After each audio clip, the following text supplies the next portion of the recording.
Now we have the cycles of alcohol addiction with Jacob and Danny. Thank you. All right, how's everyone doing tonight? Hope you guys are all doing great. Yeah, I'm doing great. Yeah, we've had a lot of really fun segments. The beverage bracket, that was really fun.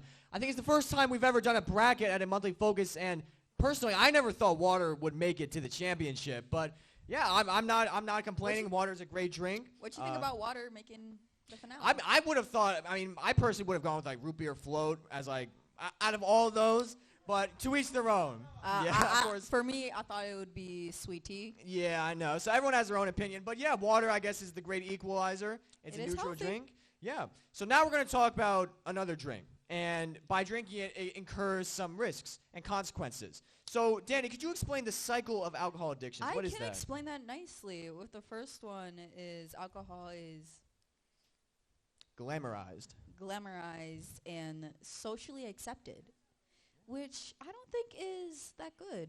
Yeah, that is unfortunately not that good. Yeah. What about that second one? You're deemed boring if you decide not to drink. What exactly does that mean?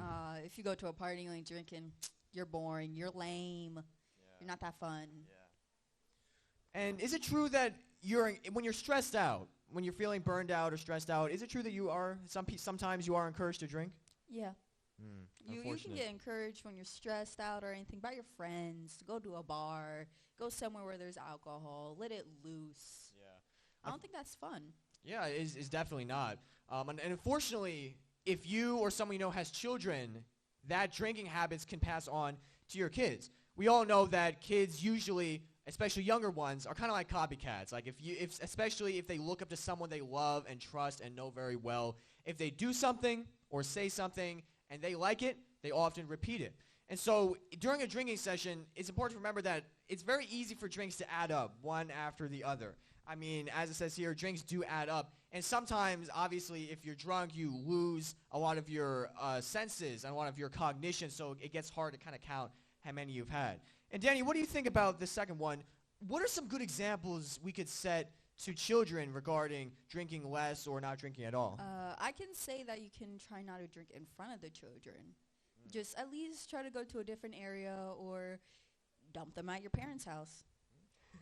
Just put them at the parents' house. You can have a little bit of fun at home. That's not a bad strategy indeed. It's not a bad strategy, but be careful with the grandparents. They can be a little tricky sometimes. Yeah. The last point we have is that it's very important to give your kids or children in general lessons on the risks of drinking. There are a lot of opportunities to educate young people who may not know about drinking. Unfortunately, too many kids, they think drinking is cool or fun, or they don't understand or even are aware at all of the consequences of alcohol. So it's very important to give kids lessons on the risks of drinking. Next up, we have a video that was produced for a intoxicated driving awareness contest. It is in a different language. However, it is a very well-produced PSA. It is the winner of the Death Trip 2023 video contest, and it's all about intoxicated driving. Roll tape.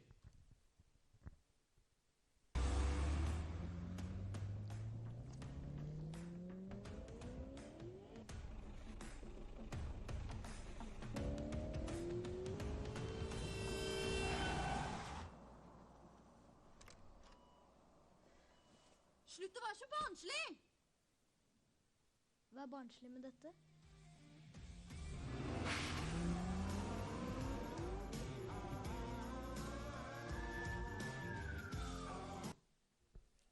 So basically the moral of the story is that drunk driving or intoxicated driving in general lowers your cognitive and sensory ability to that of a little kid.